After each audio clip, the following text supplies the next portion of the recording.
हाँ, तो स्टूडेंट्स ये रही हमारी प्रॉब्लम नंबर 5.2 जिसमें वो कह रहा है कि अ pulse with modulated full bridge inverter works from a 120 DC input.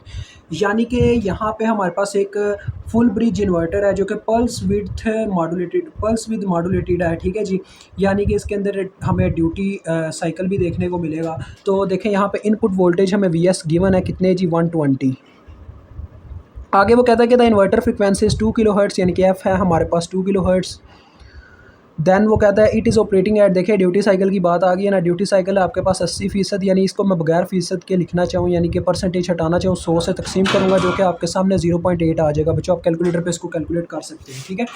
80 को आप 100 से डिवाइड करके लिखोगे ताकि आप परसेंटेज हटा सको।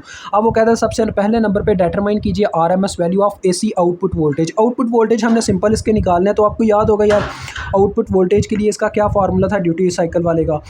वो ये था VRMS, ये कह रहा है, ठीक है। V0 RMS बोलेंगे हम इनको। V0 RMS is equal to, आपको याद होगा ये मैंने आपको पढ़ाया था, √D टाइम्स ऑफ VS। ये मैंने आपको चीज़ बताई थी जब ड्यूटी साइकिल का जिक्र आता है, ये हमारे पास तरीकाकार होता है। 0.8 मल्टीप्लाई बाय 120, इसको सॉल्व कर लेते हैं कैलकुलेटर में। तो √0.8 मल्टीप्लाई विद 120। आज बच्चों आपको काफ़ी बेसिक्स देखने को मिलेंगे, यानी कि कुछ इस चैप्टर के ऐसे बेसिक और मजबूत तय है ना, जिसको आप समझ गए तो आप कह लें इस चैप्टर को पार कर गए, बेरा आपका कह लें बह गया। तो ये आपके पास आ गया V0 RMS, ए पार्ट डन। बी पार्ट की बात करता हूँ। बी पार्ट है इसमें जो मैं बेसिक बात कर रहा हूँ।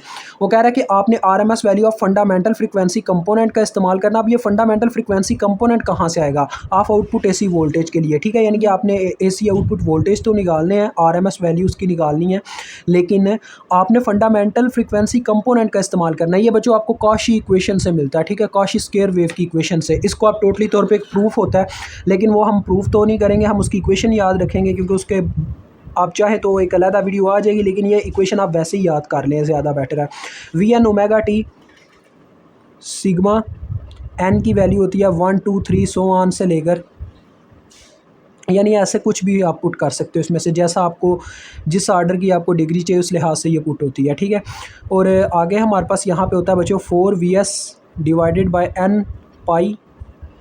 ये भी मेरे पास कौन सी इक्वेशन है? कॉशी स्क्वायर वेव की इक्वेशन है, ये जो मैं अभी लिख रहा हूँ यहाँ पे। साइन N D यानी कि duty cycle π/2 cos omega t minus N, ये N सॉरी यहाँ पे बाहर आएगा, यहाँ पे आएगा D π/2। तो ये आपके पास होता है। हमारे पास बच्चों यहाँ पे फर्स्ट ऑर्डर हम लेंगे, ठीक है जी। RMS वैल्यू के लिए फर्स्ट ऑर्डर लेंगे तो ये V1 ओमेगा टी में चला जाएगा, ठीक है। V1 ओमेगा टी में देखें फिर हमारे पास ये इक्वेशन किस तरह से कुछ बन के आ जाएगी 4VS। फिर आपको ये लिखना नहीं पड़ता, क्योंकि उसका मतलब होता है N की वैल्यू आप 1 रख रहे हैं, ठीक है।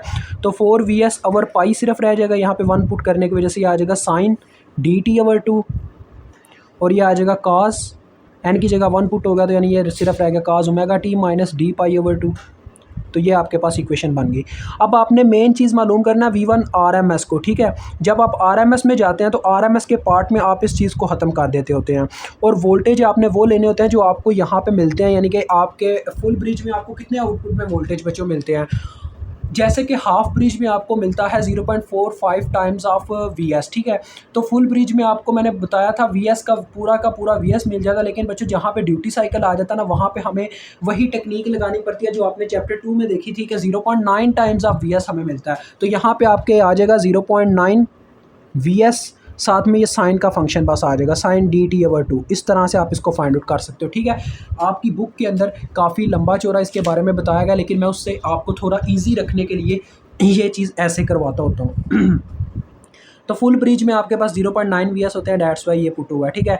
टी बच्चों आपको पता है 1/f होता है, फ्रिक्वेंसी होता है, फ्रिक्वेंसी गिवन है। तो यहाँ पे आप सिंपली कर सकते हो, देखो 0.9 इंटू VS का वैल्यू जो कि आपके पास कितना है 120, साइन ऑफ D की वैल्यू कितनी है जी आपके पास 0.8 मल्टीप्लाई विद टी यार अब आपको पता है 1/f होता है, तो लिहाजा आप डायरेक्ट 1/f करके पहले निकाल भी सकते हो। उससे बेटर ये भी है कि आप क्या करो, देखो फ्रीक्वेंसी बटे में लिख लो। यहाँ पे मैं 1 वैसे लिख रहा हूँ, 1/f लिखना है ना मैंने, f यानी कि फ्रीक्वेंसी की वैल्यू बटे में आएगी 2, नीचे देखें 2 भी था, मल्टीप्लाई बाय फ्रीक्वेंसी की वैल्यू जो कि 2 किलोहर्ट्ज़ है, ये मैंने पुट कर दिया। अब ये सारी कैलकुलेटर को दूंगा, कैलकुलेटर मुझे V1 RMS की वैल्यू दे देगा 0.9 multiply by 120 multiply with sine of जी बोलें कितनी वैल्यू है जी, 0.8 डिवाइडेड बाय 4k यानी कि 10⁻³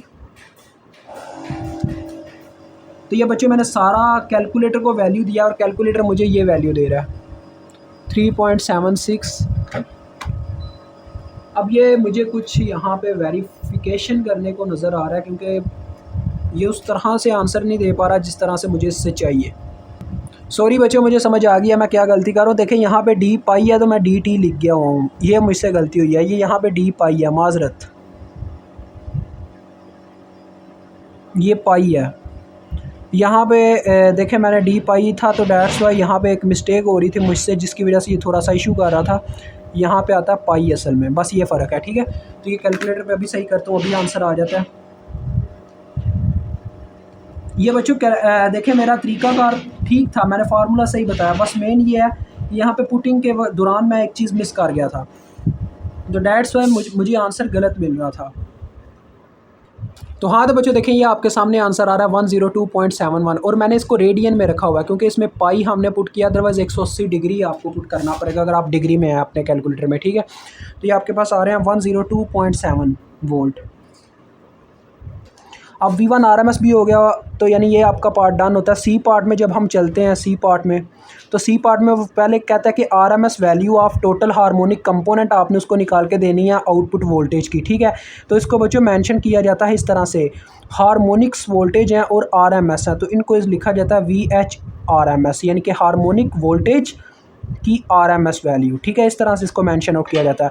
और ये बच्चों जैसे रिपल आप निकालते हैं ना, वैसे ही इनको भी निकाला जाता है, यानी कि आप इसमें क्या करते हो, इसका फार्मूला होता है सिंपल, यानी कि V0 वो जो फॉर्म फैक्टर का जो फार्मूला था V0 RMS का स्क्वायर माइनस वो रिपल फैक्टर में जो हमने इस्तेमाल किया था माइनस V एवरेज का स्क्वायर होता था ना, लेकिन यहाँ पे V1 RMS का होगा क्योंकि ये इसके लिए एवरेज वोल्टेज ही हैं इनका स्क्वायर। तो आप ये कैलकुलेटर पे पुट करके इसको सॉल्व आउट कर सकते हो, तो आपको ये जो आंसर मिलता है ये आता है बच्चों 31.02 वोल्ट। ठीक है, अब अभी ये हल नहीं हुआ टोटली तौर पे इसका सी पार्ट में आगे उसने कुछ हमसे बात भी किया। वो कहता है कि अगर मैं वोल्टेज क्या करता हूँ, रिड्यूस कर देता हूँ 50% तक आपके रिजल्ट के, यानी कि V0 RMS की बात कर रहा है, यानी कि इसको अगर वो 0.5 कर देता है, यानी कि आपके पास पहले इक्वेशन थी बच्चों, यानी कि पहले आपके पास ये रिजल्ट आ रहा था V0 RMS is equal to √D VS, ये आपके पास था।